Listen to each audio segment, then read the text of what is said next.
Look, my message to the team was, look, this is the NFL. It just wasn't good enough. First quarter, 0 points across the board, and then give up 24 points in the second quarter definitely is a hard pill to swallow.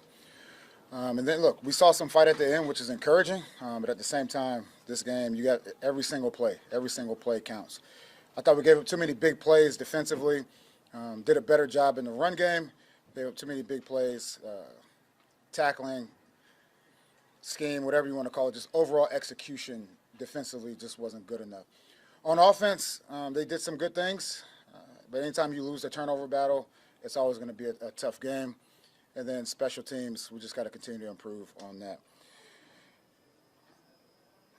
Did you get a sense this week? Sorry, last thing for me. Like the last thing I told the guys, it's all about us. And this is before the game. I said it's about us. It's not about anybody else. It's about us and to make a commitment to one another. And that's what the game really came down to. It's us going out there, kicking ourselves in the butt or stomping our toe against the wall because of penalties. We don't have a team.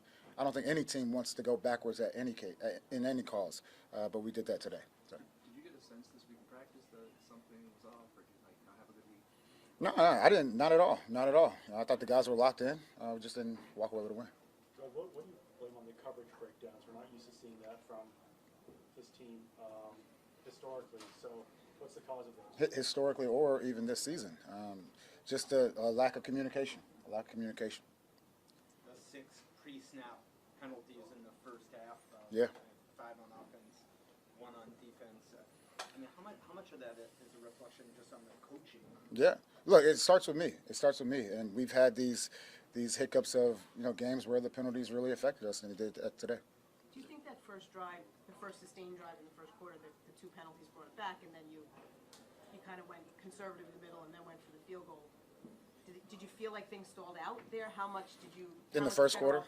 Yeah, to me in the first quarter, you're still trying to just get a vibe for the game, how they're going to play us and how we're going to play them, and how they're going to match our stuff. So, how concerned are you that this was a big spot for you guys coming off a loss, division games, and you guys kind of came out flat today? Yeah, we came out flat, and look, it's a long season. And it is a long season, and the guys, they recognize that. When you get the schedule early on, you got to see like where the bye week is.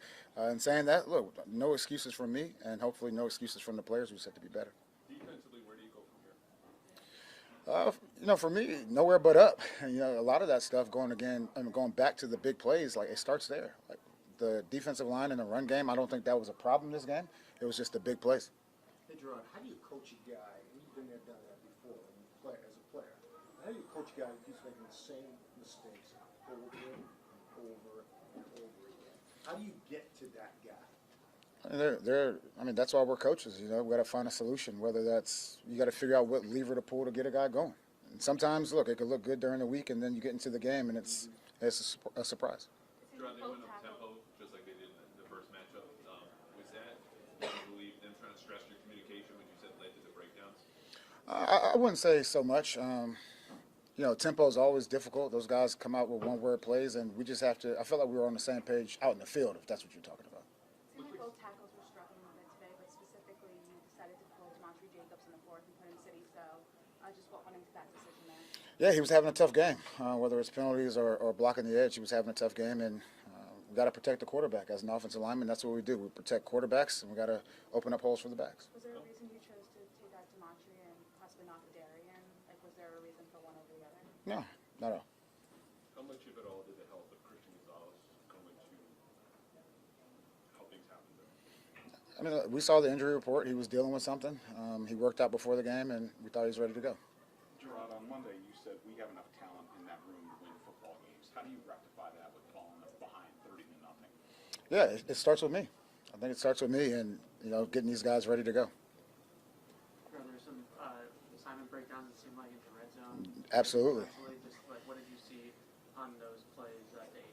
It wasn't a secret. They used motion and shifts and things like that to confuse to stress the communication, and we just weren't on the same page. Early in the game, first drive, 4th and 1 for your own 39. Any thoughts of going for it The there? thought was there. It was best for the team. Jerod, you say it starts with you, but when do the players have to start looking at themselves? You can only do so much. When is it on the players? Look, it's always once those guys cross the white lines, there's nothing I can do for them. There's nothing any coach can do for them once they cross the white line. It's my job to continue to prepare not only them but our coaches to go out here and play better football.